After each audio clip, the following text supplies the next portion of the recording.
KRUGER Matz Live 7 lesson. Let me show you how to reset network settings on the following device. So at the very beginning, let's start by using your home screen. So here you need to find and select the settings. Then let's scroll down to the bottom of the list to select system. Alright, so here you need to choose reset options, and as you can see from the following list, you need to tap reset Wi-Fi, mobile and Bluetooth.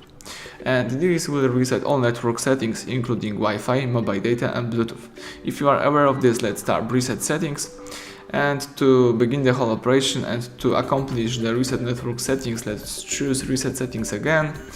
And network settings have been reset, so everything went well. You can go back and start using your default network configuration. So, thank you for watching. Please subscribe our channel, leave thumbs up under the video.